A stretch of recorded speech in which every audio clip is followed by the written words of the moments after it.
ईंट भट्टी, गरीब कुली बन गया करोड़पति। एक बहुत बड़े धनवान का घर था। उस घर के रसोई में एक ईंटों का चूल्हा था जिसमें ही नौकर खाना पकाते थे। उस घर में ईंटों से ही पेपर वेट का काम भी लिया जाता था। अलमारी के नीचे और टेबल के नीचे भी ईंटें रखी होती थी। इतना ही नहीं, उस घर के पूजा घर में एक ईंट को ही माला पहनाकर उसकी पूजा की जाती थी। उस घर का मालिक का नाम था कुलकर्णी। वो बहुत बड़ा चालबाज था। उसके कई किस्म के धंधे थे।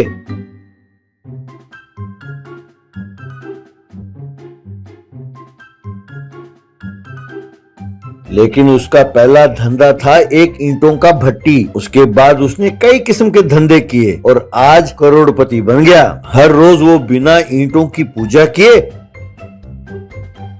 घर से बाहर नहीं निकलता था। जब तब उसके घर में पुलिस और इनकम टैक्स वालों की रेड लगती थी। उसके घर के अलमारियों में पैसों की जगह ईंटों को देखकर वे सब परेशान होते थे।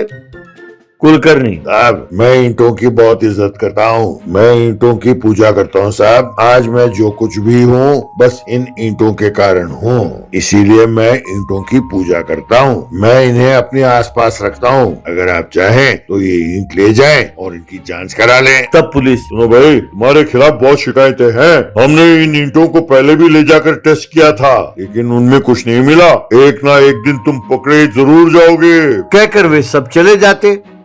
तब उसकी पत्नी: क्यों जी, जितना पैसे हमने कमाए हैं वो बहुत नहीं है क्या? और पैसों की लालच क्यों करते हो? तुमने अलमारी में असली ईंटें रखी है और बाहर खुला तुमने सोने की ईंटें रखी है। किसी ना किसी दिन पकड़े जाओगे तब क्या करोगे? तब कुलकर्णी: अरे ये सब मूर्ख हैं, इनकी इतनी अकल नहीं है। वो हमेशा अलमारी को ढूंढते रहते हैं। उनके सामने जो ईंटें पड़ी हैं उन पे उनकी नजर जाती नहीं। इसीलिए मैंने अपना सारा काला धन ईंटों के रूप में अपनी आंखों के सामने ही रखा है। तुम अपना मुंह बंद रखो और काम करो। उसके ईंटों की भट्टी में देवेंद्र नाम का एक गरीब आदमी काम करता था।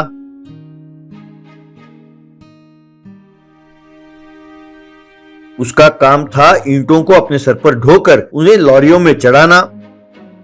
एक दिन कुलकर्णी ने सोचा, भाई मेरी पत्नी सही कहती है, कभी भी घर में रखे इन ईंटों से मुझे खतरा हो सकता है, तो इसीलिए इन ईंटों को ले जाकर भट्टी के पास ही छुपाना होगा। यूं सोचकर वो उन ईंटों को भट्टी ले आया और वहां पर उसने उन ईंटों का एक दीवार बनाया। फिर उसने मैनेजर को बुलाया और कहने लगा, सुनो मैनेजर, ये जो ईंटें हैं ये खास ईंटें हैं। मैंने किसी खास आदमी के लिए इसे बनाया है। तुम इन ईंटों को किसी को मत बेचना। अगर इसमें कुछ गड़बड़ हुआ बस तुम्हारी खैर नहीं। तब मैनेजर ने कुलकर्णी से पूछा, सर, जब अपना ही भट्टी है ईंटों का तो आपने बाहर से क्यों बनवाया सर? तब कुलकर्णी: अरे तुम अपना मुंह बंद रखो। तुम्हें इससे क्या मतलब? जितना कहा गया उतना करो, बहुत है। यूं उसे डांटकर वहां से चला गया। एक दिन मैनेजर ने जो उसे पैसे दिए उसको गिनते हुए देवेंद्र: अरे साहब, क्या करते हैं आप? हमेशा मुझे कम पैसे क्यों देते हैं? जो मैंने ओवर टाइम किया उसके पैसे तो दीजिए साहब। तब मैनेजर: भाई कुलकर्णी साहब ने जितना कहा है मैं तुम्हें उतना ही दे रहा हूँ। अगर तुम्हें कोई दिक्कत है तो जाकर उनसे बात कर लो, मुझे इसमें कोई मतलब नहीं है। तब देवेंद्र: अरे उनसे बात करना और दीवार से बात करना एक ही बराबर है। अरे दीवार से याद आया साहब, डॉक्टर ने मेरे गर्दन के दर्द का इलाज के लिए ये कहा है कि कुछ दिनों तक मेरे गर्दन के नीचे ईंटें रखे मुझे सोना होगा। क्या मैं एक ईंट लेके जा सकता हूँ या फिर उसके लिए भी मुझे कुलकर्णी जी से ही पूछना होगा? तभी मैनेजर के फोन की घंटी बजी तो मैनेजर: ठीक है, ले जाओ ले जाओ। हेलो, कौन बोल रहा है? हाँ, बोलिए। यूं कहकर वो फोन में बातों में लग गया। देवेंद्र गया और कुलकर्णी के रखे हुए ईंटों में से एक ईंट लेकर चला गया।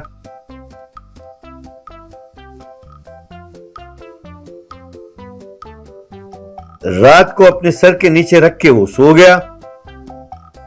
रात को जोरों की बारिश हुई और छत से पानी गिरने लगा। इससे वो और वो ईंट दोनों भीग गए। उसने जागकर देखा कि ईंट का रंग धुलकर सोने की ईंट बन गया। तब वो समझ गया कि कुलकर्णी कितना बड़ा चालबाज है। वो तुरंत वो ईंट लेकर गांव छोड़कर चला गया। उस ईंट को बेचकर उसने बहुत बड़ा घर और गाड़ी खरीद ली। वो सूट बूट पहनकर गांव में घूमने लगा। एक दिन उसने पुलिस को फोन लगाया और कहने लगा, साहब आपको इससे कोई मतलब नहीं है कि मैं कौन हूँ और कहाँ से बात कर रहा हूँ। आप मुझे पकड़ने की कोशिश ना करें। अगर आप कुलकर्णी के काले धन पर हाथ मारना चाहते हैं तो मैं जैसा कहता हूँ वैसा कीजिए साहब। इस तरह पुलिस वालों ने कुलकर्णी की ईंटों की भट्टी पर रेड मारी और कुलकर्णी के काले धन पर कब्जा मारा और कुलकर्णी को जेल में डाल दिया।